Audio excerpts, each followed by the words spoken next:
I gathered 6 Muslim men, gave them positions, and we walked toward a Catholic church with one goal: destroy their worship from the inside.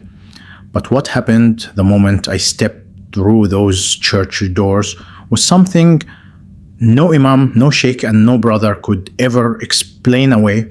My name is Yusuf, and I am 23 years old. I grew up in Marawi city, in the heart of Mindanao, where the air smells like lake water and frying fish, and the call to prayer comes 5 times a day from speakers that echo off every concrete wall and tin roof in the neighborhood. I knew the sound of the adhan before I knew how to read. I knew how to face Mecca before I knew how to ride a bike. Faith was not something my family talked about. It was something we breathed, like air, like heat, like the red dust that coated everything in the dry season. I loved being Muslim. I want you to understand that first, before I tell you anything else. I loved it the way you love the house you grew up in, not because it is perfect, but because it is yours, because it is woven into every memory you have of feeling safe and known and held. But love can be twisted.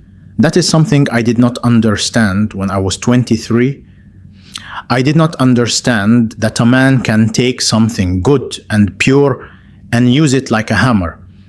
I did not understand that devotion and anger can wear the same face for a very long time before you finally see the difference. His name was Sheikh Farhan. He was not a large man. He was thin and brown and wore a white kufi that was always slightly crooked on his head, and he had a voice that could fill a room without ever rising above a normal speaking tone. He ran a small religious study group out of a house near the lake, and I had been attending for almost 2 years by the time I was 23. My parents were proud. My mother told the neighbors. My father clapped me on the shoulder the day I started and said, "You are becoming a real man of God, Yusuf." I held those words like a stone in my chest. I wanted to earn them. Sheikh Farhan had a way of talking about the world that made everything feel urgent. He did not shout or wave his arms. He simply laid out the facts, as he called them, in a calm and quiet voice, and the calmness of it made it feel more true than if he had screamed. He told us that Islam was under attack everywhere. He told us that Christians in the Philippines held power and used their churches to push Muslims to the edges of society. He told us that a real Muslim does not sit quietly while falsehood is celebrated in the streets. He said that word a lot, falsehood. He had a gift for making you feel like silence was a sin. It was a Thursday night after Maghrib prayer, 6 days before the big Catholic fiesta in a barangay about 4 kilometers from the city center. 7 of us were sitting in Sheikh Farhan's front room on woven mats, the ceiling fan turning slowly overhead, the smell of rice and sweat hanging in the warm air. The fiesta had come up in conversation because one of the brothers, a big quiet man named Hakim, had driven past the church that afternoon and seen them setting up the flower arches and the lanterns and the white plastic chairs in rows on the street. He described it with a look on his face like he had bitten into something sour. Sheikh Farhan put down his glass of water. He folded his hands in his lap. He said very quietly, "We should go." He let those 3 words sit in the air for a long moment. Then he said, "Not to celebrate, to remind them that God is not impressed by flowers and candles." The room was quiet for about 4 seconds. Then everyone started nodding. I was the one who spoke first. I said, "I'll organize it." I don't fully know why I said it so fast. Part of it was wanting to prove something to Sheikh Farhan. Part of it was the feeling I had come to love, that electric sense of purpose, of being a soldier in something larger than yourself. I pulled out a folded piece of paper from my pocket, because I always carried paper, and I started sketching the layout of the church from memory. I had ridden past it on my motorcycle maybe 100 times. Stone walls, heavy wooden doors, a side entrance near the garden, a wide center aisle, rows of wooden pews that could seat maybe 300 people. The plan was simple, not violent. I have to say that clearly, because what we intended was not blood. What we intended was disruption, chaos, humiliation.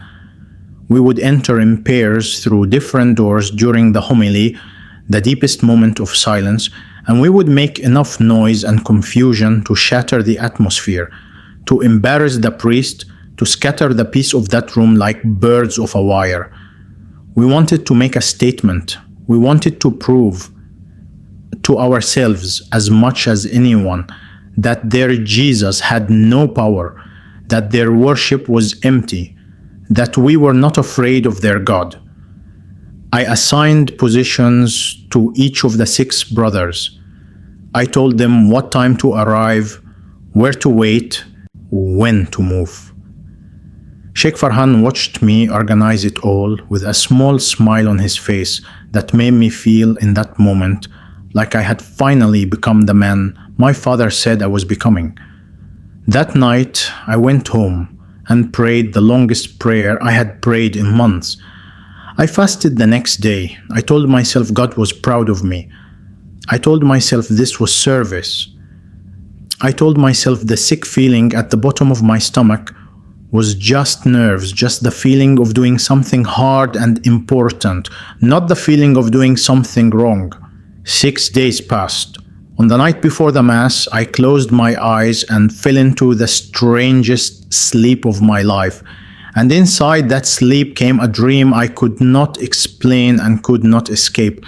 A dream with a light so bright, it had no source, and a voice so gentle, it had no body.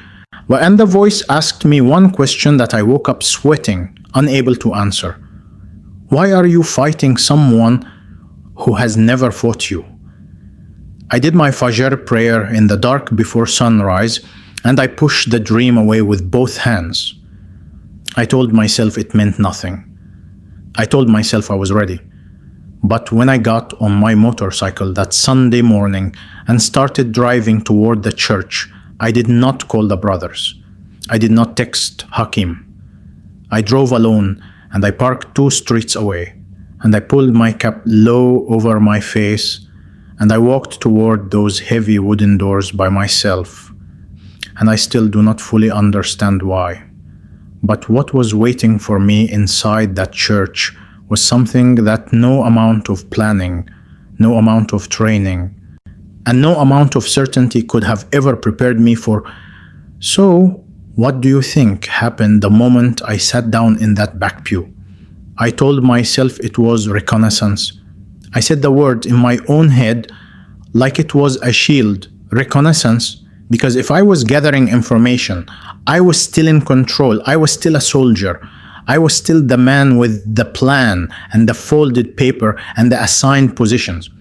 I was not a confused 23-year-old sitting on a wooden bench outside a Catholic church an hour before Mass, watching families walk through an iron gate decorated with fresh sampaguita garlands. The white flowers so small and so bright, they looked like stars someone had pulled down and threaded onto wire. The church was old. The walls were thick stone, the color of old teeth, the kind of stone that absorbs 100 years of heat and rain and holds it. Bougainvillea, bright pink, almost violent in its color, climbed the iron fence on the left side. I watched a woman in a white dress shuffle through the gate holding a rosary so worn the silver had come off most of the beads. I watched a father lift his small son onto his shoulders so the boy could reach up and touch the flowers on the arch above the entrance. The boy laughed. The father laughed. I watched this and I felt nothing I had prepared myself to feel. I had expected to feel the wrongness of the place. Sheikh Farhan had described it many times, the spiritual heaviness near places of false worship, the way the air changes, the way a strong Muslim feels the darkness pressing against him. I stood at that gate, and the air smelled like flowers and candle smoke and someone frying garlic in a pan somewhere nearby. It smelled like Sunday morning. It smelled like nothing dangerous. I went inside. I don't have a better explanation than that. My feet moved and I did not stop them. The inside of the church was dim and cool after the bright morning sun, and it took my eyes a few seconds to adjust. Every pew was filling up. There must have been 250 people already seated, and more coming in behind me. Old men in Barong Tagalog sat very straight with their hands on their knees. Young mothers arranged their small children beside them with the patient efficiency of women who have done this every Sunday for years. Teenagers sat in groups in the middle section, trying to look bored and mostly failing. The altar at the front was covered in white cloth trimmed with gold, surrounded by tall candles and more of the white sampaguita flowers, and above it all on the wall a large wooden crucifix, a carved Jesus, arms spread wide, head tilted slightly to one side. I had looked at images of that crucifix before, in books, in arguments, in Sheikh Farhan's lessons, where he used it as an example of idolatry. I had always seen it as a symbol of weakness. A God who dies is not a God worth fearing. That is what I had been taught. But standing at the back of that church, looking up at it in the dim gold candlelight, something about the expression on that carved face stopped me for a moment. It was not what I expected. It was not the face of someone who had been defeated. I looked away quickly and found a seat in the very last pew, close to the door. My exit clear, my cap still on. The mass started. The priest came out, a small older man, thin, with white hair and thick glasses, and he moved through the opening of the service with a quietness that surprised me. I had expected theater. I had expected noise and performance and the kind of dramatic religion that Sheikh Farhan said Christians used to trick people. This man moved like someone doing something ordinary, like someone making breakfast, like someone who had done this 10,000 times and still meant every single word. Then the congregation began to sing. It was not a perfect sound. It was 300 people of different ages and different voices all singing the same words together, some of them off-key, some of them barely above a whisper, some of them so loud and confident you could pick them out from the back. And the combination of all those imperfect voices, all those ordinary people giving what they had, something happened to my chest that I was not ready for.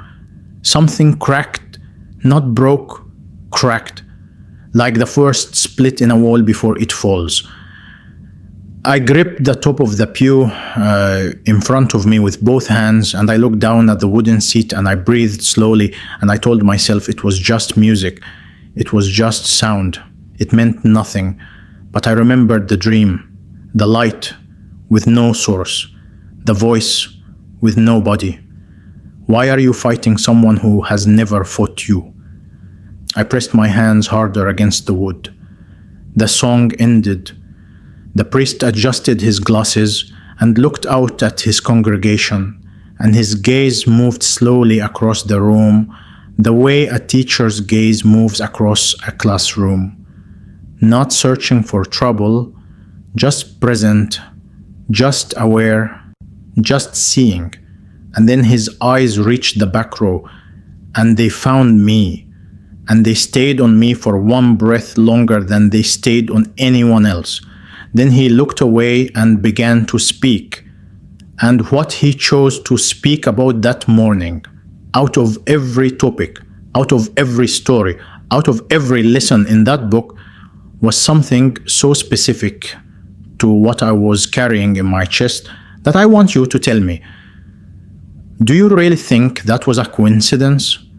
His homily was about enemies. That was the first word that landed on me like a flat stone dropped from a height. Enemies. The priest said the word softly, without drama, and he let it sit in the air of that stone church for a moment before he continued. He was reading from the words of Jesus, and I knew those words. I had studied them. I see part of my training under Sheikh Farhan had included learning Christian scripture, not to appreciate it, but to argue against it. So, when the priest began to read, I knew what was coming before he said it. Love your enemies. Pray for those who persecute you. Sheikh Farhan had used that verse as proof. He said, a religion that tells you to love the people who attack you is a religion designed to make you weak, to make you surrender, to make you lie down while the world walks over you. He said it with the calm certainty he brought to everything, and I had stored it away like a tool in a box, something to reach for when the argument came up. I had never questioned it. It made sense to me. Strength is strength. You protect what is yours. But sitting in that back pew with my hands still gripping the wood in front of me, hearing those words spoken not as a debate point but as an instruction, the way you would tell someone directions to a place you know well, they hit me differently.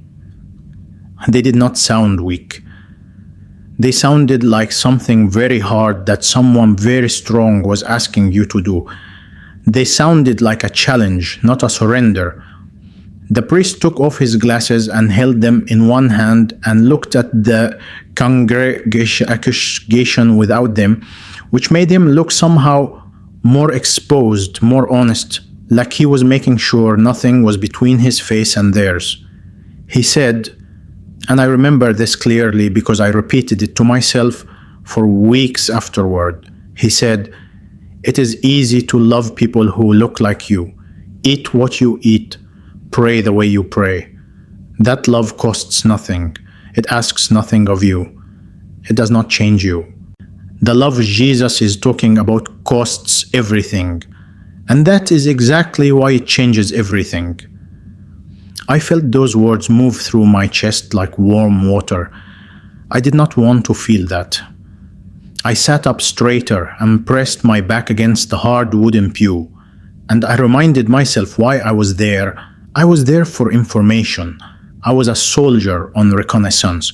I had 6 brothers waiting for my report. I had a plan.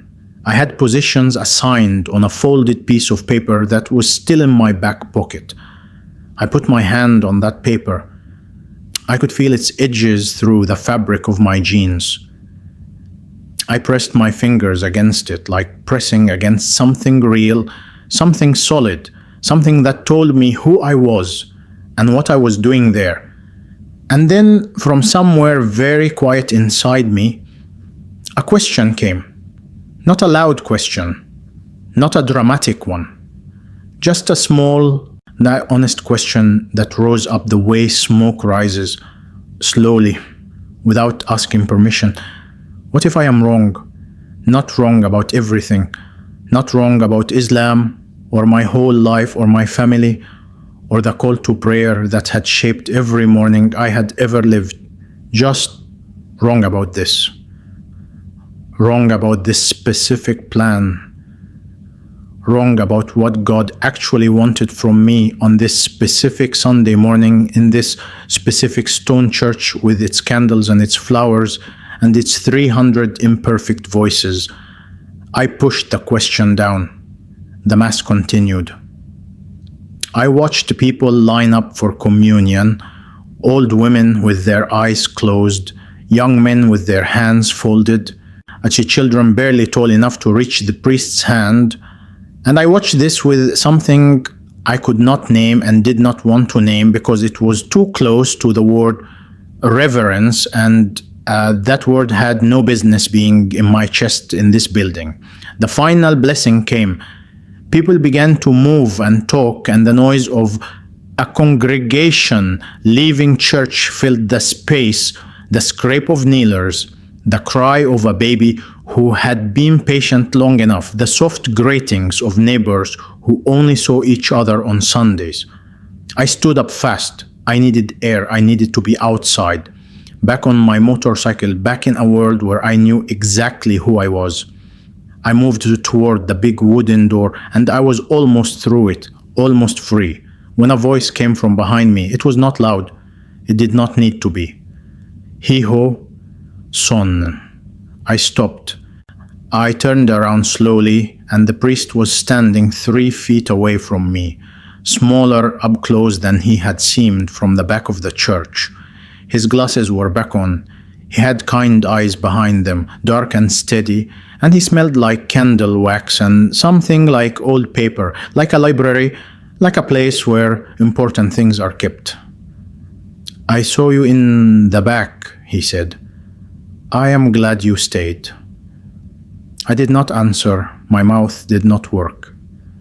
I stood there with the noise of the congregation moving around us like a river around 2 rocks. He reached out and put one hand very briefly on my arm, not holding, not grabbing, not stopping me from going anywhere, just a touch.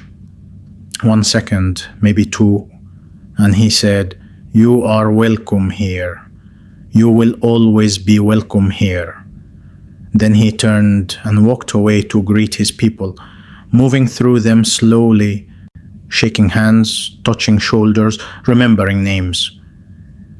I walked out into the bright Sunday heat and the sampaguita smell and the sound of children running on the stone path, and I stood beside the iron fence for a long moment with both hands flat against the rough surface, breathing.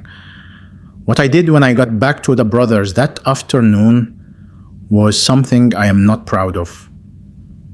But what I did in the weeks that followed is something I have never told anyone until right now.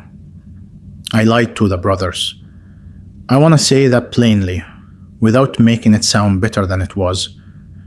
I sat with them that Sunday afternoon on those same woven mats in Sheikh Farhan's front room, the ceiling fan turning overhead, and I looked at their faces, at Hakim's big quiet face, at the younger ones who were eager and waiting, and I lied. I told them that church layout made the plan too risky. I used the language of strategy and caution because those were words Sheikh Farhan respected, words that did not sound like weakness or doubt. They accepted it. Sheikh Farhan nodded slowly and said we would revisit when the time was right. One missed meeting, then another, a schedule conflict, a family obligation. I let the plan dissolve the way you let a fire go out, not by throwing water on it, but by quietly stopping to add wood. Within 3 weeks, it was not a conversation anymore. I never told them I had gone inside. I never told them about the priest's hand on my arm, or the singing that cracked something open in my chest, or the dream with the light and the voice. I carried all of it alone and pressed it down as flat as I could, and I went about my days, praying, working at my uncle's hardware store, riding my motorcycle along the lake road at dusk. And I told myself nothing had changed. But I made a list. I actually wrote it out on paper, sitting at my desk with the door closed. Every reason the dream meant nothing. Every reason the priest's words were just practiced kindness. Every reason the feeling in that church was what Sheikh Farhan called spiritual confusion. I filled 2 pages. Small, tight handwriting. I read it back from the beginning. And I sat with those 2 pages for a long time. And I knew. The way you know a fruit has gone bad before you open it. I was not making a list of reasons. I was building a wall because something on the other side of it was real. And I was afraid of what real things ask you to do. I went back to the church 3 weeks later. A Tuesday morning, no mass scheduled, The candles were unlit. The altar was bare. I found the same back pew and sat down. I prayed in Arabic, the words that had lived in my body since I was 5 years old. And at the end, I said something I had never said before. God, if you are guiding me here, show me clearly. I want truth. Whatever the truth costs me, I want it. No light, no voice. Just silence and the jeepney horn outside and the birds singing in the bougainvillea. But the silence did not feel empty. It felt like the silence of a room where someone is present but not yet speaking. I started visiting Father Emmanuel. That was the priest's name.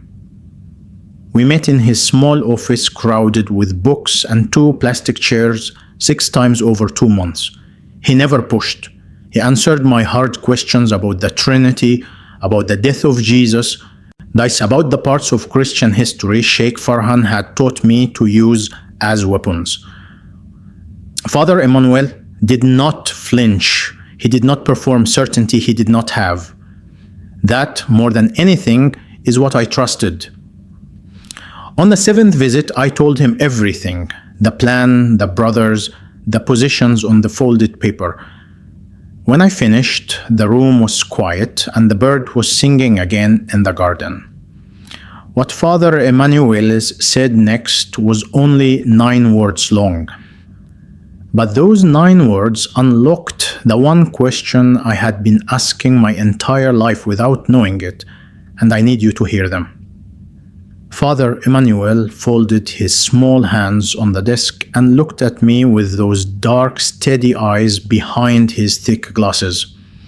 I prayed for you the whole week before you came. 9 words, not a performance, not to impress. The way you say it rained last Tuesday, a thing that happened stated plainly. He told me that the week before that Sunday Fiesta Mass, he had felt something. He used the Tagalog word pakiramdam, that deep gut level knowing, a feeling that someone was coming who needed to be specifically prayed for. He did not know their name or face or what they were carrying. He simply added one intention to his daily prayer for 7 straight days. Lord, whoever comes to this Mass with pain or anger or confusion, let them stay long enough to hear something true. He had been praying for me before he knew I existed. Before I parked my motorcycle 2 streets away, before I pulled my cap low and walked through the iron gate, before I sat in that back pew with my hands gripping the wood and the singing cracking something open in my chest. That while I was still in Sheikh Farhan's front room drawing positions on a folded piece of paper, this small old priest with the crooked white hair was on his knees asking God to reach whoever was coming. I did not cry, but something in my face must have changed because Father Emmanuel reached across the desk and put his hand briefly on my arm and said nothing. He let the silence hold what words could not. My journey to faith was not a lightning bolt. It was more like learning to walk after a long time of sitting still, slow, painful. I continued to pray the way I always had. I continued to fast during Ramadan. I was not interested in a costume change. I was interested in truth. It happened on an ordinary morning, not a Sunday, not in a church. I was on my family's porch before sunrise, the sky still dark blue, the first birds starting their noise in the trees. At the end of my prayer, in the silence that followed, I felt the presence of Jesus, not as a concept or a historical figure or a theological question, as a presence, real the way heat is real, real the way another person in a dark room is real before they speak. You just know. I know how that sounds. I made peace with it long ago. The Jesus I found was not the failed prophet of Sheikh Farhan's lessons. He was, as simply as I can say it, exactly who he said he was. I think about the plan sometimes. 7 men, certain we were doing God's work, planning to walk into a house of worship and tear its piece apart.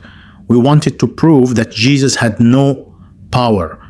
What I found instead was that he had been expecting me.